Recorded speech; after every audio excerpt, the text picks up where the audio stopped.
सास बिना ससुराल। शेखर के साथ वैवाहिक बंधन में बंधने के बाद अर्चना मायके से रोते बिलखिलाते विदा होकर ससुराल की देहरी पर खड़ी थी। कभी घूंघट की ओट से शेखर को देखती तो कभी दरवाजे के अंदर देखने की कोशिश कर रही थी। अंदर से कुछ आवाज़ों को सुनने के सिवा वो कुछ भी नहीं समझ पा रही थी। उसे ये तो पता था कि शेखर की माँ नहीं है, यानी वो सास बिना ससुराल में जाने वाली है। काफ़ी देर के बाद भी कोई गृह प्रवेश के लिए नहीं आया तो उसने शेखर की तरफ आशा भरे नज़रों से देखा, क्योंकि वो खुद भी काफ़ी थकान महसूस कर रही थी।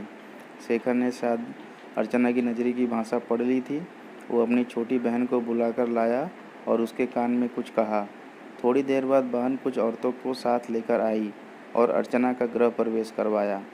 आगे भी कुछ रस्में हुई। इन सब के बीच अर्चना तो ये समझ ही गई थी कि सास बिना ससुराल का मतलब है बवाल। धीरे धीरे सारे रिश्तेदार चले गए। कोई अपनापन दिखाता तो कोई बेगानापन। सब अपने अपने तरीके से अपना और दूसरों का परिचय दे रहे थे। अर्चना कभी इनकी तो कभी उनकी बातें सुनकर परेशान सी हो रही थी। लेकिन धीरे धीरे ससुर, पति और 2 छोटी ननदों के साथ अर्चना अपनी गृहस्थी की गाड़ी को रास्ते पर लाने का प्रयास करने लगी। पति का प्यार, ससुर का दुलार और छोटी ननद का स्नेह अर्चना को कब अल्हड़ लड़की से जिम्मेदार गृहिणी बना दिया वो खुद भी नहीं समझ पा रही थी। पर इन सब चीज़ों के बीच उसके दिल में एक ऐसी चीज़ की कसक रहा करती थी कि उसकी भी सास होती। शादी के समय सारी सहेलियां भी उसे किस्मत वाली मानती थीं कि चलो ससुराल में सास की किचकिच नहीं रहेगी। पर सच्चाई तो ये है कि जिस घर में सास ना हो उस घर में आने वाले सारे लोग सास ही बनने की कोशिश करते हैं।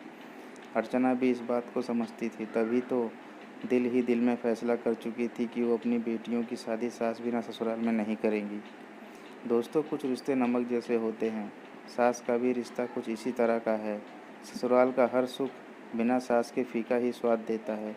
ये कहावत भी सही है कि सास गले की फांस होती है, जो ना निगली जा सकती है ना उगली जा सकती है, पर इनका रिश्ता काफ़ी खास होता है। धन्यवाद दोस्तों।